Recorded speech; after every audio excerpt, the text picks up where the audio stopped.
गोविंद गोविंद गोविंद श्री लक्ष्मीनारायण प्रत्येन श्री पूर्णिला गोदा नायका समेत प्रसन्न श्रीनिवास स्वामिनः आद्योत्सवमहोत्सवात् अस्याः संयुक्ताद्यते सहस्रे मध्ये भगवते प्रधानजननिर्माणसिद्धेन श्री पूर्णिला नायका समेत प्रसन्न श्रीनिवास स्वामी यजमान दिव्य संकल्पते अद्य विद्वांसस्य विष्णुपुत्रस्य अनन्तरामस्य कर्णाटकस्य मणिनामदेस्य पदस्य दीर्घमायुष्यदीर्घसुमङ्गल्य सपदत्यो सर्वाभिकल्पेन सर्वकार्यपीठमृगे सिद्धेन अस्य श्रीः भगवतः श्री पूर्णिला गोदा नायका समेत प्रसन्न श्रीनिवास स्वामिनः परिपूर्ण अनुग्रह सिद्धेन अस्य मूलाक्षत्रो धनुर्राशिजगस्य योगेश नामदेस्य अस्य पुत्रिका नक्षत्रो उदयराशिजगस्य क्षत्रिका नाम्निः अस्य सहकुटुम्ब सर्वाभिकल्पेन सकल अनुग्रहे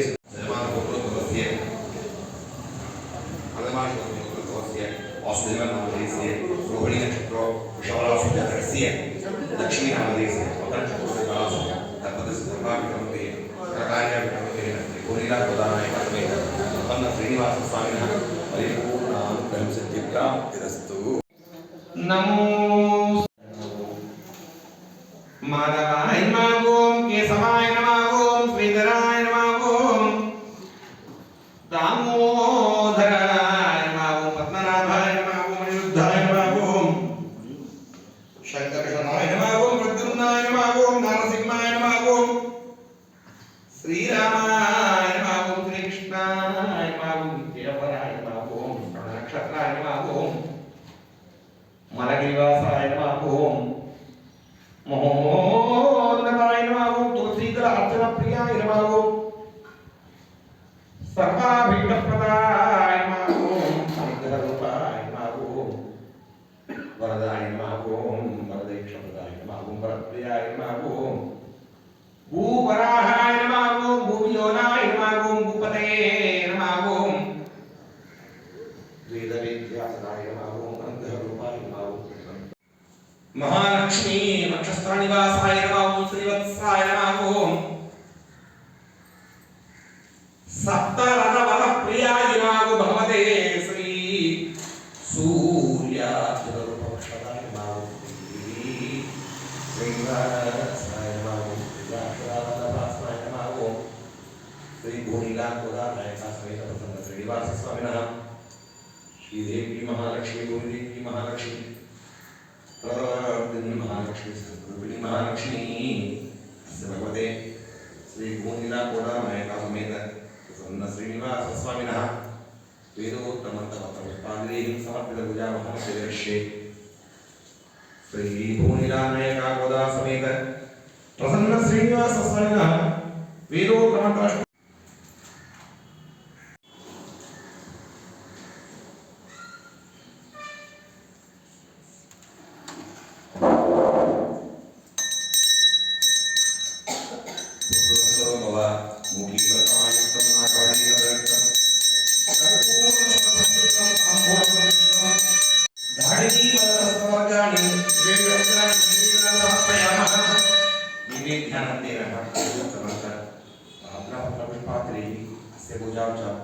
दीप संयोजित पूजा पुष्पम साध्य बेळके बेळके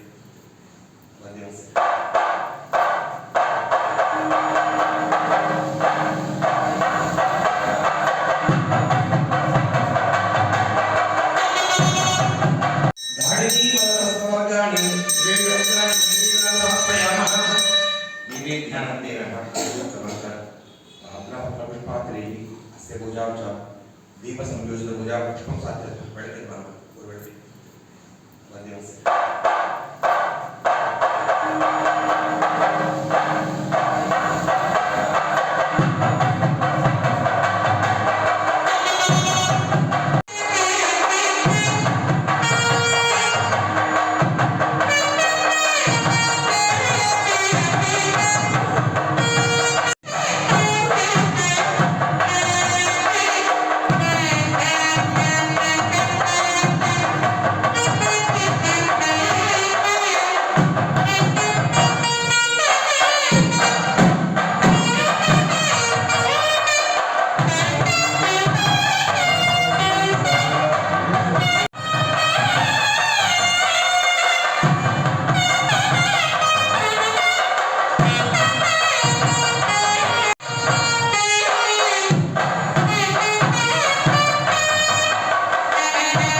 भगवान् भवति चन्द्रमापा अपापुष्पम् भगवान् प्रजावानां सुवान् भवति एवं वेद योपायितं वेद आयतनवान् भवति अग्निर्वा अपामायतनम् आयतनवान् भवति वायुर्वा अपामायतनम् आयतनवान् भवति असोतपन्नमायतनम् आयतनवान् भवति चन्द्रमापा अपामायतनम् आयतनवान् भवति नक्षत्राणि अपामायतनम् आयतनवान् भवति पर्जन्यो अपामायतनम् आयतनवान् भवति संवत्सरो अपामायतनम् आयतनवान् भवति एवं वेद यो सूनामृतकं वेद पक्षेतं मृतकति राजाधिराजाय प्रसय्यसायिने नमो वै स्मरणाय कुर्महे शमें कामान् कामकामाय वक्ष्यो कामेश्वरो श्रवणो ददातु कुबेराय वै श्रवणाय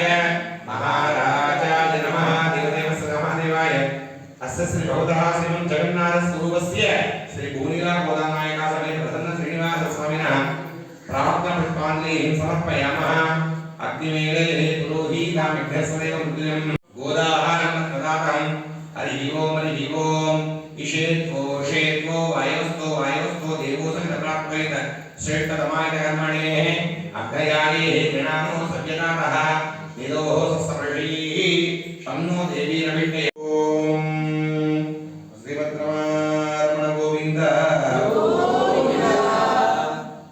ಇಲ್ಲ ಬಂದ ಶ್ರೀ ಭೂನಿಲಾ ನಾಯಕ ಸಮೇತ ಪ್ರಸನ್ನ ಶ್ರೀನಿವಾಸ பெருமாளுடைய திருப்பெண் கருணையால் இன்றைய தினம் ரத சப்தமி இந்த ரத சப்தமி அப்படின்னா இந்த பெருமாள் கோவிலுக்கு இது விசேஷம். இது என்ன ஒரு பண்டிகை அப்படின்னு பார்த்தீங்கன்னா நமக்கு நேரடி கடவுளாக விளங்கக்கூடிய பகவான்கள் அப்படின்னா சூரியனும் சந்திரனும் தான். இதுக்கு ரத சப்தமி அப்படின்னா என்ன அப்படின்னா சூரிய வழிபாடு நாம் எல்லாமே மகர சங்கராந்தி என்று தை மாதம் முதல் தேதி சூரிய பகவான் மகர ராசிக்கு பிரவேசிக்கக்கூடிய காலத்தை மகர சங்கராந்தியாக சூரிய வழிபாடு படுத்துகிறோம்.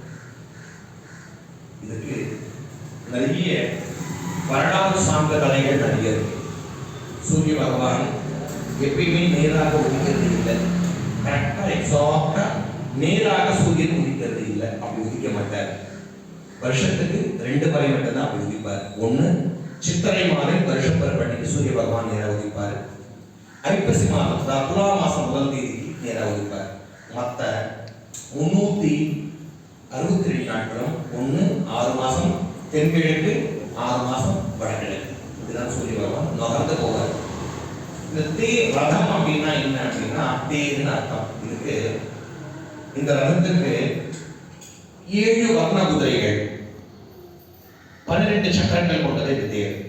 இந்த தேருக்கு கீழெல்லாம் கிடையாது.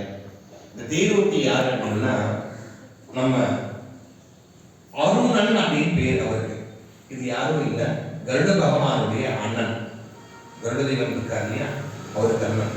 விராதி அப்படின்னு ஒரு அம்மா, மிக சிறந்த பெருமாள் பக்தி. அந்த அம்மா சிறந்த பெருமாள் பக்தி. தனக்கு பிறந்த முதல் குழந்தைக்கு இந்த அருணனுக்கு தலை 2 காலு மார்பகம் வயிறு அவ்வளவுதான். காலெல்லாம் கிடையாது, தொடையெல்லாம் கிடையாது, சதை பெண்ணமாக இருப்பவர். அந்த மாதிரி ஊனமற்றவர். 2வது மகன் கருடன் பார்த்தீங்கன்னா பக்ஷரூபமாக பிறந்தார். இது என் பிள்ளைகள் அல்ல, பெருமாளை உன் பிள்ளைகள் நீ ஏற்றுக்கொள் அப்படின்னு. அப்போ சூரிய பகவான் என்ன பண்றாரா, பெருமாள் சாட்சாத் சூரியன் பெருமாளோட அம்சம். சூரிய பகவான் என்ன பண்றாரு, தன் தேரை 7 குதிரைகள் வர்ண குதிரைகள் கூடிய தேரை அந்த அருணன் கிட்ட கொடுத்து அருணனை தான் ஓட்ட சொல்றாரு. அவருக்கு தேரொட்டி அருணன். நீங்க எல்லாம் சூரிய வாகனத்தை பார்த்தீங்கன்னா உடம்பு மட்டும் தான் இருக்கும், கால்கள்லாம் இருக்காது, வயிற்று வரைக்கும் தான் இருக்கு. அருணன் பேர். அதுக்காக முதல்ல சூரியன் வரமாட்டார். அப்புறம் நீங்க கன்னியாகுமரி நிறைய பேர் போயிருப்பீங்கன்னு நினைக்கிறேன், இல்ல கடற்கரை போறீங்கன்னா முதல்ல சிகப்பா ஒரு ரூபம் வரும், ஃபுல்லாவே நல்ல மிளகாப்பழ கடல்ல வரும். அதுக்கு பேரு அருணோதயம் அப்படின்னு பேரு. அந்த அருணன் தான் முதல்ல வருவார், அந்த தேரோட்டி தான் முதல்ல வருவார். அதுக்கு பேரு நீங்க இந்த வார்த்தை கேள்விப்பட்டீங்கன்னா அருணோதயம். அதுக்கப்புறம் தான் சூரியோதயம். முதல்ல அருணோதயம் தரும், அதுக்கப்புறம் சூரியோதயம். இந்த அருணோதயம் எப்படி இருக்கும் அப்படின்னா அப்படியே சிகப்பா ஒரு ரவுண்டா ஒரு வட்டமா. நீங்க கடற்கரை நீங்க கரெக்டா நீங்க சூரியோதயம் டைம்ல நீங்க போனீங்கன்னா நீங்க அழகா பார்க்கலாம். மிளகாப்பழ கடல்ல ஒரு ரொம்ப வட்டமா சிறப்பா இருக்கும். அதுக்கு பேரு அருணோதயம் அப்படின்னு பேரு. இவர் தான் இவர் தேர்வு, யாரும் கிடையாது. கருட பகவானுடைய அண்ணன், விரதியினுடைய முதல் மகன் இவர். இப்படி சூரிய பகவான் தேரை கொண்டது. இப்போ எதுக்கு சூரிய பகவானுக்கு இன்றைக்கு வழிபடுறாங்க? இந்த சப்தமின்றது ரதம் அப்படின்னா தேரு. சப்தமின்னா என்னன்னா தை மாதம் சுக்லபக்ஷ சப்தமி அன்றைக்கு அமாவாசை போன 7ஆம் நாள் எக்ஸாக்டா மகர ராசிக்கு சூரிய பகவான் தை மாதம் 1ஆம் நாள் பிரவேசித்தாலும் அன்றைய தினம் அவர் தேரு நகர்வதில்லை.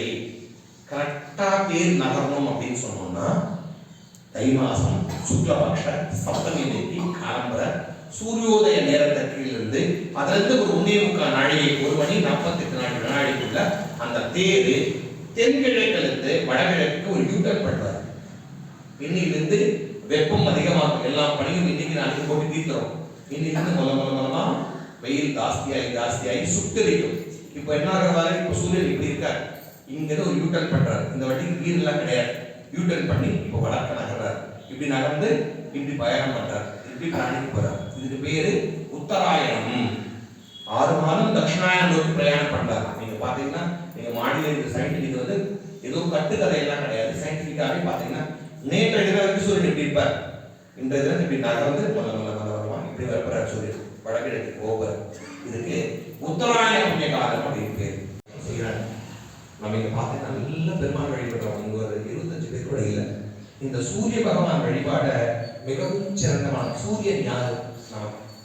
நமக்கு எல்லாருக்கும் சூரியன் ஒரு தாத்தா. உங்களுக்கு யாரு? உங்க அப்பா பேர் தெரியும், உங்க தாத்தா பேர் தெரியும், உங்க முப்பாட்டா பேர் என்ன தெரியுமா? தெரியும். அப்போ தர்ப்பணம் கொடுக்கும்போது 7 தடவை தர்ப்பணம் கொடுக்க சொல்றாங்க. அப்ப என்ன சொல்றாங்க? ஆதித்ய ஸ்வரூபாயமா சொல்லிடுவாங்க. இப்ப நம்ம எல்லாம் தாத்தா யார்? முப்பாட்டினார். சூரியன் தான் தாத்தா. அவ்வளவு மகன் நேரடி உலகம். உங்க முப்பாட்டினார் சில பேர் தாத்தா பேரே தெரியாது.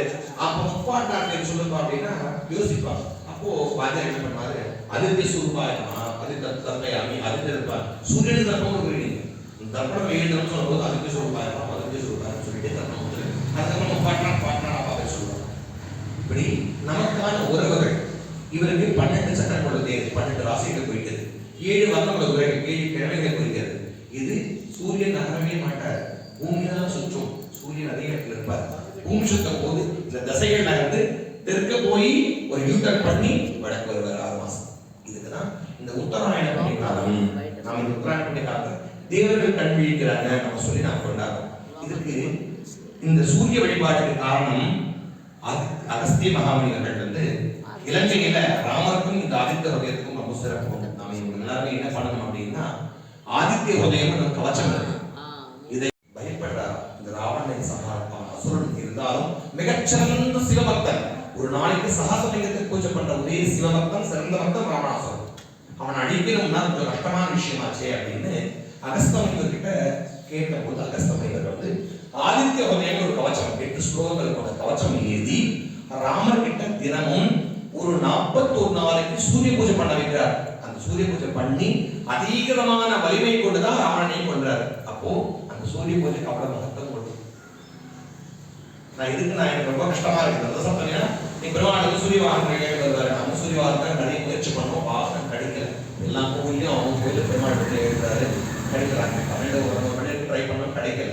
ஒரு வருஷம் மட்டும் இந்த வருஷம் எங்களே எங்க கோயில பண்ண போறாங்க, அதோட விட்டாச்சு. சூரிய பகவான் ஆதித்ய ஹிருதயம் படிச்சு அது ரொம்ப முக்கியம். ஆதித்ய ஹிருதயம் கண்டிப்பா படிக்கணும். படிச்சு 41 நாள் ஒரு மண்டல காலம் பூஜை பண்ணி சூரிய பூஜை பண்ணி தான் ராவணனையும் கொண்டார். அவ்வளவு வலிமை பறிச்சது இந்த ஆதித்ய ஹிருதயம் சூரிய வழிபாடு. நம்மளோட வாழ்க்கையில தினமும் சூரிய வழிபாடு பண்ணணும்னா காலம்பரம் குளிச்சுட்டு ஒரு டவல் மட்டும் கட்டிட்டு மொட்டை மாடியோ கீழே இருக்கிறது வடகிழக்கு சூரிய பகவான் பிரார்த்தனை பண்ணிட்டோம் அப்படின்னா நமக்கு ஆயுள் நிறைய விருத்தியாகும். இதுல ராமர் வந்த கதை. இன்றைக்கு இன்னொரு சிறப்பு இருக்கு. என்ன இந்த சிறப்பு அப்படின்னா இருக்கும் இலைகளால அர்க்கம் பேர். சமஸ்கிருதத்தில் இதுக்கு அர்க்கம் பேர். அர்க்கம்னா சூரியனுடைய இலைகள் பேர். இதுக்கு ஒரு பெரிய புராண வரலாறு இருக்கு. என்ன அப்படின்னா நம்ம எல்லாருக்குமே பாரதம் தெரியும். பாரதத்துல பீஷ்மர் நம்ம எல்லாருக்குமே தெரியும். அர்ஜுனனுடைய முப்பாட்டனா, புதல்வன். இவருக்கு தாங்கேயன் அப்படின்ற பேரு. இவர் சிரஞ்சீவி, சப்த சிரஞ்சீவியில பீஷ்மர் ஒரு சிரஞ்சீவி. இவரு பாரத போர்ல 10ஆம் நாளே அவருக்கு அம்பு ஏறி படுக்க விடுறாரு. அவருக்கு ஒரு வரம் இருக்கு. தாய் தந்தையிட்ட வரம் பெற்றார். கங்காதேவியில மிக தவச்சிவந்த புதல்வன் அவர். என்ன வரம்? நீ எப்ப சாகம் நினைக்கிறியோ அப்பதான் சாகலாம், அன்னு சொன்னா சாக முடியாது, யாராலையும் கொள்ள முடியாது. நான் செத்து போகணும் அப்படின்னு நினைச்சா செத்து போகணும். அதான் இச்சாவரம்.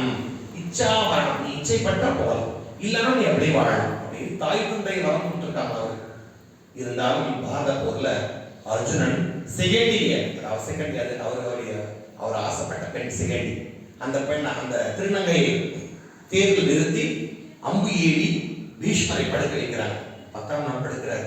அப்போ அவர் சொல்றார், நான் நினைக்கிறேன் இன்னும் இந்த போர் மொத்தத்தையும் நான் பார்க்கணும், நான் உத்தராயண காலம் வந்தாதான் என் உயிர் போகணும், அது வரைக்கும் நான் காத்திருப்பேன். இந்த பாரத போர் மார்கழியில் தான் நடந்தது. 10ஆம் நாள் படிக்கிற படுத்து 58ஆம் நாள் வரைக்கும் உயிர் இருக்கிறார். இந்த உத்தராயண காலத்துக்காக காத்திருக்காரு. நாளைக்கு பீஷ்மாஷ்டமி, நாளைக்கு அஷ்டமிக்கு பீஷ்மாஷ்டமி பேர். அவரு இந்த உத்தராயண காலத்துக்காக காத்திருக்காரு படுக்கையில. இப்படி காத்திருக்கும் போது வீர மகர்ஷி என்ன பண்றாரா, அவரை பார்க்க போறார்.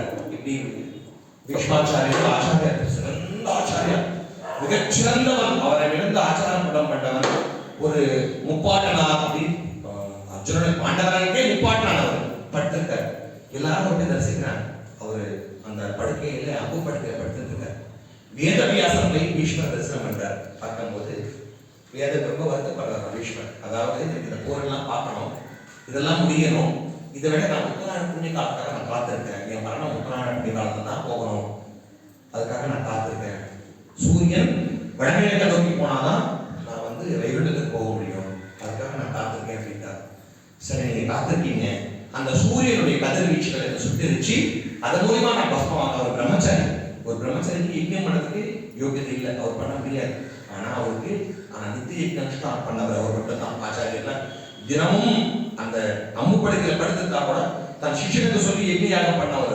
ஏன்னா அவருக்கு பெண் பேசி நிச்சயமாகி விடுவிக்கப்பட்டது, கல்யாணம் ஆகல, அவர் நிச்சயமாயிடுது.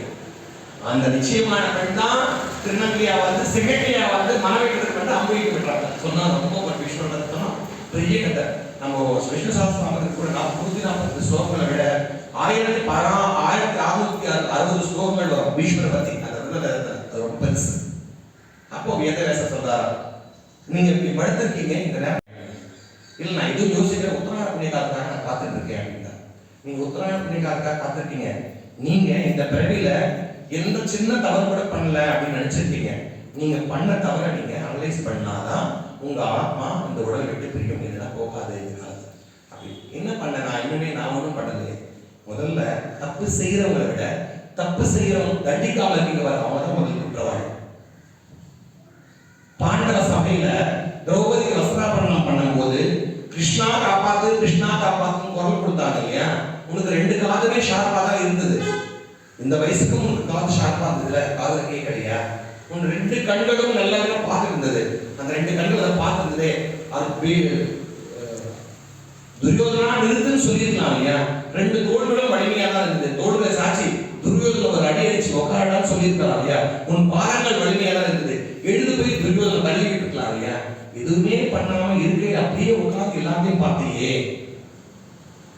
செய்தவங்களை விட தவறை தண்டிக்கக்கூடிய இடத்துல நீ மகா குரு, அந்த வம்சத்துக்கு நீ முதல்வர். நீ ஏன் தடுக்காம இருந்த? அது எல்லாமே இது உன்னுடைய இந்த ஜென்ம பாபம். இந்த பாபம் தீர்ந்தால்தான் நீ மோட்சம் அடைய முடியும் அப்படின்னு வேதவியாசர் சொல்றார். அப்ப இந்த பாபம் செய்யறதுக்கு என்ன வழி அப்படின்னு வியாசரை பீஷ்மர் கேட்கும் போது, அந்த சூரியனை இந்த தை மாதம் ரதசப்தமி என்று அவர் ரொம்ப அதீதமான சக்தியோடு இருப்பார். அந்த சூரியனுக்கு உகந்த அர்க்க பத்திரங்களை 7 பத்திரங்களை கொண்டு முதல் பத்திரம் தலைவாகலையும், அடுத்த 2 பத்திரம் 2 கண்களையும், அடுத்த 2 பத்திரம் 2 தோள்களையும், அடுத்த 2 பத்திரம் 2 பாதங்களையும் வச்சு கொஞ்சம் மேல அக்ஷரம் வச்சுட்டு, அதாவது அந்த நைசா இருக்க பக்கம் தலைவாகத்திலையும் அந்த கோடு நரம்பு இருக்கிற வெளிபாகமா வச்சுட்டு அதுவே அக்ஷரம் வச்சுக்கோ. அந்த சூரியன் உன்னுடைய இந்த அர்க்க பத்திரங்களால உன்னுடைய சாபத்தை சுட்டி எரிச்சு உனக்கு மோட்சம் கொடுப்பாரு அப்படின்னு வேதவியாசர் சொல்றாரு. அதுக்காக நீ ரதசப்தமி நினைக்காம எல்லாமே அர்க்கஸ்நானம் அப்படின்னு அர்க்கஸ்நானம் பண்ணணும். வீட்டிலே மந்திரம் இருக்கு. தினமும் குளிக்கும் போது கங்கை சமண கோதாவரி நர்மதா சிந்து காவேரி ரிஜலஸ்மின் சந்நிதியின் குரு அப்படின்னு சொல்லிட்டு ஒரு சமதன் எழுதிட்டுனா நம்ம அந்த சப்த நீரில் குளிச்சா என்ன பலன் கிடைக்குமோ அந்த பலன் அந்த நீர்ல சேருது. தீபாவளி அன்னைக்கு காலத்துல சுடுதண்ணில கங்கை சேருது. ஆனா இன்றைய தினம் அந்த ஈடு அங்க பார்த்தீங்கன்னா ஒரு இருக்க மேல கொஞ்சம் அக்ஷதை, ஒரு இருக்க மேல கொஞ்சம் அக்ஷதை, ஒரு 2 இருக்க மேல ஒரு அக்ஷதை, பார்த்தா 7 இலைகள் வச்சு அக்ஷதை வச்சுட்டு ஒரு சொந்த தண்ணி எடுத்து இதுக்கு மந்திரம் இருக்கு. யஜ்ஜோஸ்மேதரானா ஜன்மாத்ரப்ததம் ஜன்ம ஜன்மானி மர்த்தஸ்தே ஜன்ம பிரதாபாதனம் சுதுதோ சத்னதே தேவா வியாதோ சுந்தராதனம் ஜன்மயாத்ரத மத்தியே நிர்வத்திம் சாபநாசனம் அப்படின்னு சொல்லி தண்ணி விட்டுட்டோம் அப்படின்னா இந்த 7 ஜென்மா எல்லாரும் அடிக்கடி சொல்லிருப்பாங்க. இந்த 7 ஜென்ம பாப்போம், 7 ஜென்ம பாப்போம், 7 ஜென்ம பாப்போம். இந்த பிறவி இல்லை, 7 பிறவி. ஒரு மனிதனுக்கு ஒரு 3 தரம் 7 பிறவி உண்டா. பறவை, தாவரம், செடி, விலங்கு, மனிதன், பறக்கக்கூடிய 7 பிறவிகள்ல இது ஒரு பிறவி. இந்த பிறவி என்ன? 7 பிறவிலும் தெரிஞ்சும் தெரியாமல் செய்த எல்லா சாபமும் இந்த ரிசப்தமிக்கு ஸ்நானம் பண்ணி பெருமாளை தரிசனம் பண்ணி சூரிய பூஜை பண்ணா சாபம் எல்லாமே நிவர்த்தி ஆகிடும். அவ்வளவு மகத்துவம் படிச்சது இந்த ரிசப்தமி. ராமனுடைய தரப்பு பீஷ்மருடைய சாபம் நிவர்த்தி பண்ணலாம் இன்னைக்கு இந்த சப்தமிக்கு. அப்படி வியாசர் பீஷ்மாச்சாரியனுக்கு ஸ்நானம் பண்ண வைத்து நாளைக்கு காலம்பர அவரு வைகுண்டம் அடைகிறார். அதுக்கு பேர் தான் பீஷ்மாஷ்டமியின் பேர்.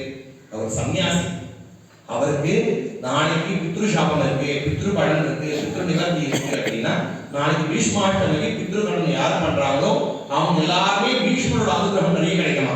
நாளைக்கு ரமேஸ்வரம் போதீங்கன்னா எல்லாரும் வாத்தியார் வீட்டுலையும் அவங்க வீட்டுல தர்ப்பணம் பண்ணுவாங்க. தாத்தா பாட்டி எல்லாருக்கும் தர்ப்பணம் பண்ணுவாங்க. அப்ப சொல்லும்போது பீஷ்மாச்சாரியர் பேரோட சொல்லி தர்ப்பணம் பண்ணுவாங்க. அப்படி பண்ணா அவங்க தலைமுறையில எத்தனை விதமான தோஷங்கள், பாப்பங்கள், சாபங்கள் இருந்தா கூட இது எல்லாமே நிவர்த்தி ஆகிடும். இது இந்த பீஷ்மாஷ்டமியோட சிறப்பு.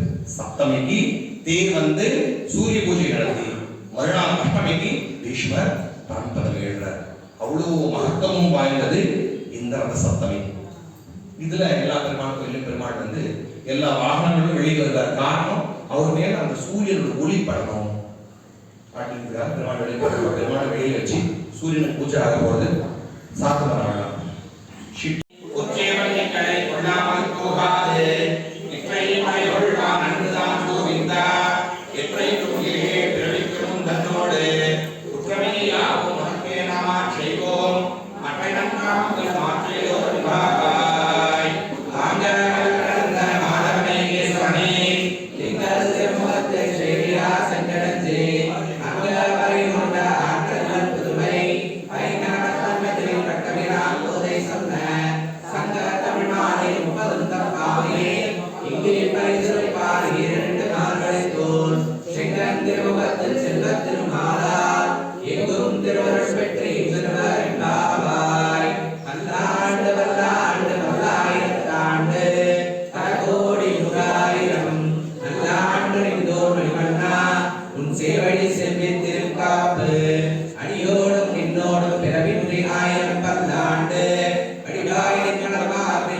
चतुस्रो विषंतो भगवतः श्री दिवाकरार्जवज्जस्य सर्वोतो दोषपापशरण संयत्यं ऋतन्तिम् आदित्यं नमामि वरुणो अरुणां कुडङ्गशस्त्रं निट्टभात्यादवर्धवम् अरुणां करुणाकसङ्गतारूपम् आदित्यो वर्धसासदम् यादो सहस्रेदं श्रीमन् अदक्षतारूपमं सर्वाणीतविशिष्टवर्धवम् आदित्यं स्तोत्रमद्यं नमामि यदा नित्यसवानिकं स्तोत्रासदं विदस्रादं वाद्यवल्लभस्रवम् भगवतः श्रीमन् सूर्यनारायणम् इति हो प्राणसिद्धममामि अस्मत्स्रादमध्यन्ते भगवतः सद्योदरावमास्त्रे स्याद्यो निघर्तमा मध्यन्तो भगवतः श्री आदित्यं कृतं नमामि यास्मोदवर्धवं जात्यों कीर्तिं हृदिस्तदा सत्यरूपं बद्धवल्लभं भगवतः श्रीमन् वेदाक्षतं वल्लभं भगवतो श्री आदित्यं नमामि श्रीयादासरापं सूर्यं नित्यं प्राणस्थवल्लभं भगवतं श्रीमन् आदित्यवर्धतो भगवते श्रीमात्वल्यस्वरूपस्य